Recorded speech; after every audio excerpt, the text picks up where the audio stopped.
Today, Darwin's theory of evolution is widely taught as scientific fact. But what if the evidence supporting this theory is not as solid as we have been led to believe? Watch on to find out the problems with evolution that evolutionists don't want you to know about.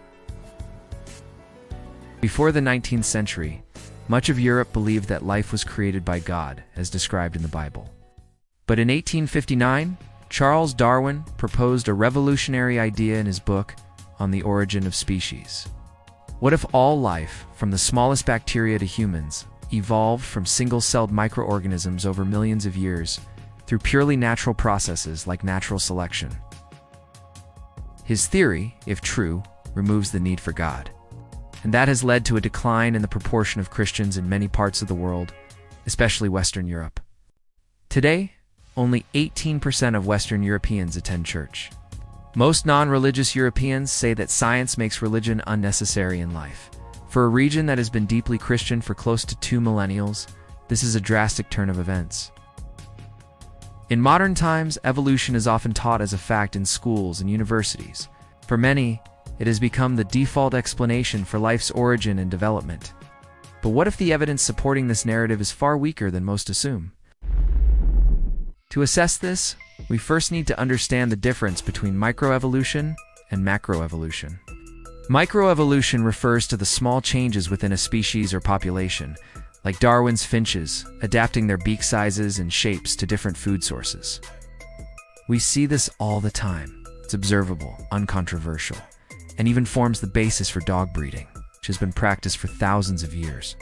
On the other hand, macroevolution refers to big leaps, like humans evolving from fish. That's where things get shaky. Microevolution is observable, but macroevolution lacks direct empirical support. Macroevolution relies on extrapolating the evidence for small adaptations into large-scale changes that involve the development of new body plans and more complex organisms.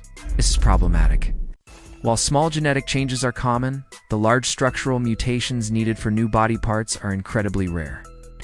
Most of the mutations are harmful too. To produce new body parts, the mutations have to happen early in an embryo's development. The earlier the mutations happen, the larger their effects and the more harmful they are. One of the most thorough experiments on this was the Nobel Prize-winning Heidelberg screen on fruit flies. Researchers generated thousands of mutations that covered all the genes required to specify the body plan of the fruit fly. The result? Early mutations killed the larvae outright. Later mutations produced deformities that rendered the flies unable to survive in the wild, fly, or reproduce. What do evolutionists say in response to this problem?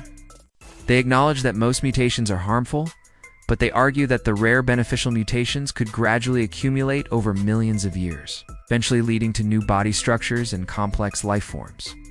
They often point to antibiotic resistance in bacteria as proof that beneficial mutations do happen. But what is not stated is that this often comes with a fitness cost.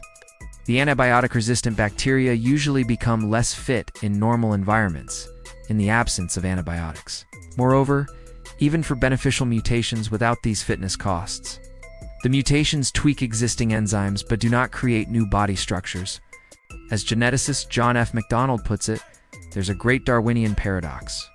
Genes that are variable affect only minor aspects of form and function, while genes that govern major changes do not vary, or vary only to the detriment of the organism. This suggests a qualitative barrier, not just a quantitative one, that time alone cannot solve. Professor David Galantor, once a firm believer in evolution, publicly announced his disillusionment with evolution. He stated that evolution failed to explain the emergence of new species. Even within the evolutionary community, questions are growing. In 2008, the prestigious journal Nature reported that prominent biologists met to plot the future course of evolutionary theory. One biologist admitted that evolution is good at modeling the survival of the fittest, but not the arrival of the fittest. So why aren't the problems with evolution widely known to the public? The answer is, unsurprisingly, political. Evolutionists were worried that any criticism of evolution would be like handing ammunition to the critics to attack. So, the consensus was to not criticize evolution in a way that will attract media attention. Darwin's theory is no longer just a scientific idea. It has become the foundation of an entire worldview. If macroevolution is true, then all the beauty and complexity of life is just an accident. It leaves no room or need for an intentional creator. It offers a comforting belief system for life's deepest questions that avoids the demands of a creator. But if we truly value truth over comfort, we must honestly face the evidence. We cannot ignore the cracks in evolutionary theory simply because the alternative feels uncomfortable.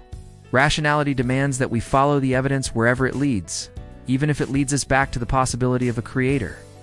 If this video got you thinking, be sure to like and subscribe to our channel. And as always, may reason be your North Star in this journey of faith.